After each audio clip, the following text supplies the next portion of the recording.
we want to be able to come away with the win, but I think there's a lot of things that when you know what you're looking at, and I know you do too, we can take this the right way. We're going to respond, and it's okay to hurt right now. That was a gut-wrenching loss. Guys put a lot out there. Disappointed that we didn't get the outcome that we wanted, but doing this long enough, everybody in that locker room's been playing football for a long time. We all lost games before. Understand, got to learn from it, find ways to make sure it doesn't happen again. The Los Angeles Rams lose a frustrating one, lose a disgusting one against a Baltimore Ravens team that was beatable. The Rams lose 31-37 to a team that is really, really good. Okay, Rams fans, so I know you guys are really upset, you're really pissed off on how that game actually ended, but to take a team like the Baltimore Ravens into overtime when you're the 6-6 squad and they're the 9-3 squad, I think there were way more things to be positive towards than there are to be negative towards. I'm okay with going over the negatives first because I want to get those out of the way, but please stay tuned for the positives. First off, I don't understand the identity of having safeties being beat deep multiple times. I don't get it. I do not understand how you have a Lamar. Everything was big play. If you guys think about it, it was a big play from the Odell Beckham Jr. 46-yarder, from the Isaiah Likely 54-yarder, from the Zay 21-yard receiving touchdown on a 3rd and 17 conversion play. Things were just big plays, and of course, we didn't even discuss the disgusting Tylan Wallace punt return touchdown for the Baltimore Ravens. It was all big plays. There were so many great things that the Rams defense did to contain the electricity of the Baltimore Ravens, but unfortunately, it just wasn't good enough. Simple. It just was not good enough, and there were too many unfortunate, I'm sorry, but boneheaded plays within the secondary. 3rd and 17, and you, Jordan Fuller, allow Zay Flowers to cross your face? You don't pick him up ahead of time? And you let that guy get in the end zone on a 3rd and 17? It's just the boneheaded plays like that are just so unfortunate to have. You can't have those plays. And then you have a guy like Odell Beckham Jr. Guys, Odell's like 32. I'm not saying he's washed. I'm not saying he's done. But for him to be the leading guy with a 46-yard reception, getting behind your safeties, I guess it was just clear that the safeties and Jordan Fuller and John Johnson, I'm assuming they just had their eyes in the backfield way too many times. Way too many times. And you got to, okay? You're playing Lamar Jackson. You're playing one of the more electrifying quarterbacks in the league, but you got to trust your D-line. You have to. You have to, because if you're not trusting your D-line, then you're going to give up the big plays. And that's just what happened. Michael Hawked. I don't know how to say his last name, but he had a good game. Number 97. The unfortunate thing is about the defensive line and, even linebackers like Ernest Jones and Christian Roseboom, who had a few nice plays. None of you guys are fast enough. That was the thing. I saw so many times. You guys know when Lamar Jackson's just back there and their offensive line is just blocking everyone. It's not effort. It's not effort that the Rams lack. It was just pure speed. Even Aaron Donald on a lot of those plays, like he's chasing and running after Lamar Jackson, and he just doesn't get there because he doesn't have edge defenders. He doesn't have edge guys that are helping contain. And that was the issue. That was the problem. It was just a lack of dynamic speed with your edge rushers.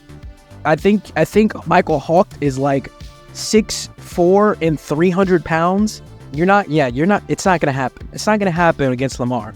And then Ernest Jones and Roseboom, I just don't think those guys are athletically gifted in the realm of being able to keep up with a Lamar Jackson-esque type of player. I say all that to say this, guys.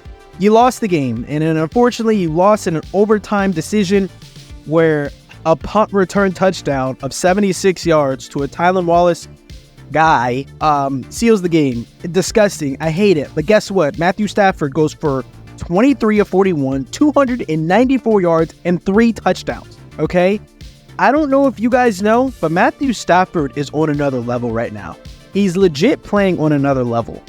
The passes that he was making consistently were humbling to see, honestly, because Matthew Stafford, he doesn't really get his flowers when it comes to top 5, top 10 quarterback conversations. He doesn't. I bet you a lot of people, a lot of jabronis, if you ask them, hey, who do you have in your top 10 quarterbacks? I bet you a lot of them are going to keep out Matthew Stafford, and they're going to be so beetle-headed to just see a 6-7 Rams team. They just listen to the media. They know that the Rams aren't what the Rams were 2 years ago, so they're going to say, oh, there's no way Matthew Stafford's still a top 10, guys. Matthew Stafford is 100% a top 10 dude, and I'm standing by it, and I'm standing for it. Kyron Williams, 25 carries, 114 yards. Guys, this is not a thing that the Ravens do. The Ravens don't give up 100-yard rushers, especially in the consistency of a 4.6-yard average. That does not happen on this team. It doesn't. And the Rams were able to push the Ravens around a little bit. And then Kyron was definitely able to get his. This is a beauty. You have a quarterback and a running back that are on the same page, that are both playing at very, very high levels. Okay? Cooper Kupp, Puka Nacua. There are some good things happening in this Rams offense. I need to know though, Rams fans, because I keep getting in these debates, I guess, with my own homeboys, and then we set up a poll. We set up a poll last week, but it was the world. I want to know from the Rams faithful, who is the better dude? Cooper Kupp or Puka Nacua? And I know this sucks because I'm putting your own receivers, your own guys against each other, but I'm not saying that anyone sucks. I'm not saying anyone's bad. I'm just saying, who do you think is better? Not playing better, not getting the more opportunities. Who do you think is better? Cooper Kupp gets you 8 receptions for 115 yards and a touchdown. And you have Puka Nacua with 5 receptions, 84 yards, and that nasty, beautiful touchdown on that corner route. Oh my days, that was beautiful. That was absolutely amazing. And then Davis Allen, rookie out of Clemson, the tight end, beautiful, 4 receptions for 50 yards and a touchdown. Things are happening for this offense, right? And I just think this was a difficult matchup. And I know some of y'all are mad at me because of the last video we did. So many of you guys were in the comments like, don't jinx us, you're jinxing us. And I'm like, I'm sorry. I really am. I'm sorry. I knew y'all could beat Ravens, though. I know it. And it almost happened. Dang near. The road's not over, right? Nothing's done. We still have games left. There's still and we gave when we talked last time, we said, okay, let's take it as a Ravens loss. All right. You guys have the Commanders next week. In 2 weeks, you have a Saints team that is not that great. And I believe that's going to be a Thursday night football game against Derek Carr, who you guys should be more than able to disrupt and make uncomfortable. And then you have an easy peasy, beautiful cover girl New York Giants game. And then you got to find out how big your balls are against this 49ers team at the end of the season. Ladies and gentlemen of the Los Angeles Rams, there is still a very, very high chance that a 10-win season is in the books. 10 wins. Saints, Giants, Commanders, 49ers. I believe. Legit.